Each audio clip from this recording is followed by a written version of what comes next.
Follow up.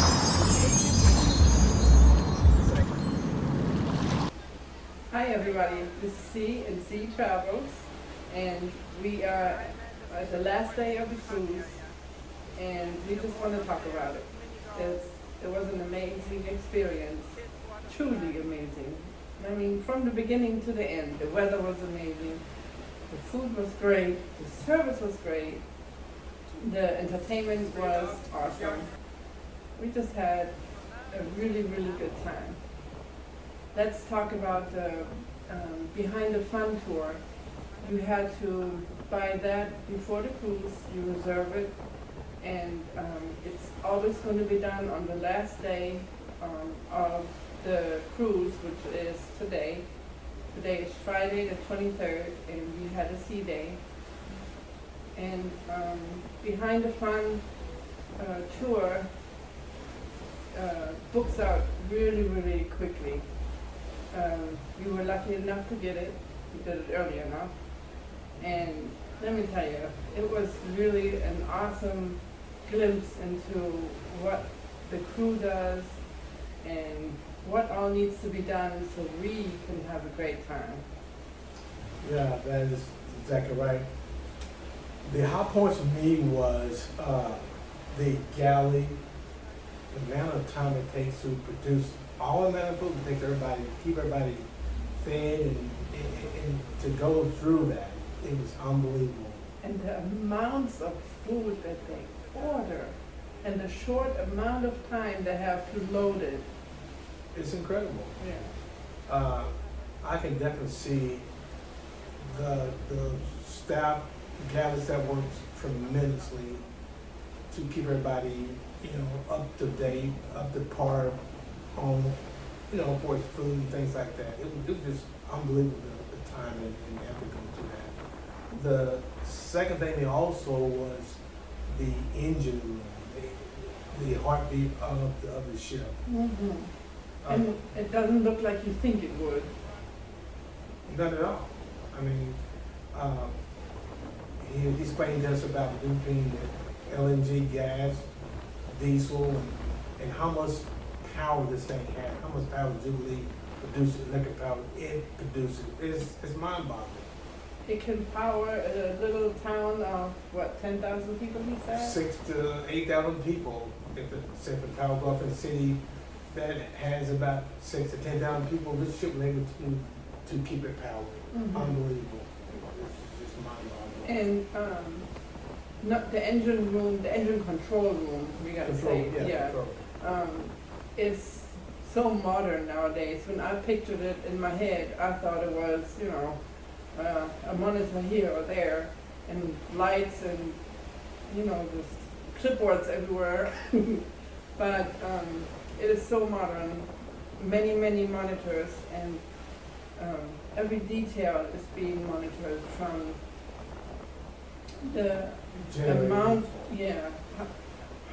how many generators there are and how are they working, and is everything in tandem, and communication is definitely the key, from the engine room to the control room to whatever needs to be powered. You have people who control everything. That was amazing to see. Then next, the bridge.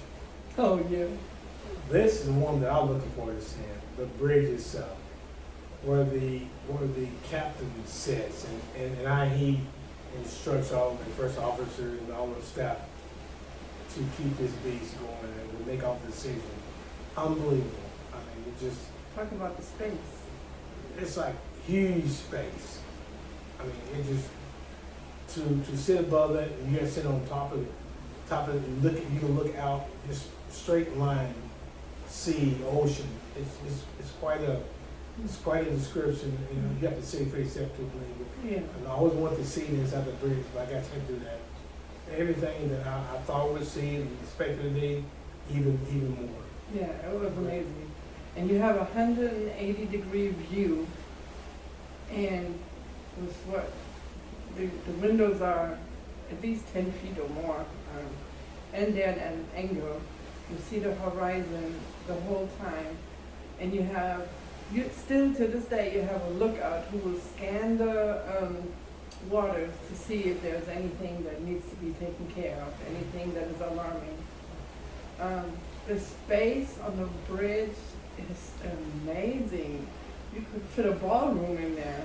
Yeah. Oh, guys, and y'all know the bridge is always at the front of the ship. It will always be forward.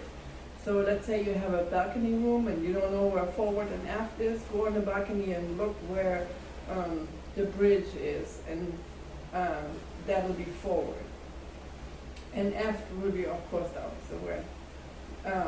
Also, if you don't know whether you port side or starboard, the bridge, the left part of the bridge would be port side, and the right side of the bridge would be starboard. That's correct. Yeah. I mean, it's, like I say, overall, it was quite a tour. Price-wise, it's not bad. Price. What was the price? It was a little less than 300. Right. But you had beer tasting, you were watching carvers, carved melons, and everybody, oh, guess what? Yeah. The laundry room. Yeah. The machinery in there is amazing. I've never So- seen it like that. Yeah, you feed a sheet into a machine, and the machine will stretch the sheet out, and then put it on some type of a roller, and the finished product will be a dried, folded up sheet. And then the same thing with the towels. They go in the machine, and then they are folded and stacked, and then they press a button, and it'll go on a conveyor belt, and it'll be stacked and put in a cart to be delivered wherever they have to deliver it to. When they wash the clothes, they have well, what do you call it? A chute. You know, in those old houses when you had the laundry chute, it's kind of like that, but it has a scale. They do 40 pounds of laundry at one time, and so they throw laundry in that chute, and then once they have enough, then they send it off to be washed, and everything is automatic. Quite it is. Yes, it was Quite amazing. Quite a scene that we did. And of course, it had to be that way because you got over 6,000 people on board this vessel, so it's in bulk, so they have to be done in a big bulk manner and a quickly timely manner, because you got this is a big turnaround on Saturday when we back in on Saturdays. It's quite a big turnaround. I know. The next group to come on board. So, I know. That but they was- enjoyed it. Yes, it was truly something to remember. It really was. And every system has its own storage area, and it's not just a little area. It's huge hallways with rooms left and right to where the refrigeration, the refrigerated products are being held, and seafood, beef, and chicken is separated. They buy produce according to when it will be ripe to eat. So bananas, for example, they buy them at different stages, because the bananas that are good to eat on the first day will not be good to eat on the last day. So they buy ones that are greener, and they anticipate them to be ripe later on during the week. It's true. It's pretty awesome. And the last thing we done a tour of the brewery that, they actually brew their own beer, craft beer on the ship, And he's the only one. only one. We have one guy who oversees that, and he has one person who helps him out that works in the next bar. Is that the what's the name of that bar? It's the Summer Landing? yeah, that's Pig and some- Anchor? Yeah, Pig and Anchor. He has an assistant, but he's in charge of all the brewery beer on the Jubilee. It's something else. Yeah, So so we had a chance to actually see that and tour that out. if you're on an Excel class ship and you want craft beers that is made on board, go to the Pig and Anchor. summer landing, and you will get craft beer that is truly unique and made on board. And also, this same process is on the Vista class ships also. It's on the Vista class ship, which is the Kona Vista, Horizon, and Panorama, and on the Excel ships at this point. The Mardi Gras celebration, of course, the Jubilee, if you want craft beer, which is actually produced right on the ships. And you said Horizon. In December, we will go to Aruba, Bonaire, and Curacao on the Horizon. So, We can't wait. looking forward to that. Have not done a Port of Miami yet, which I'm looking forward to that. It's gonna be fun to try a different route. Looking forward to it. Simple. Yeah, so everybody, happy cruising. That is it from CNC Travels. You can follow us for more. Stay Coming at tuned. you. Take care. CNC Travels, coming at you. Follow us for more. Create your dreams. Bye. Bye.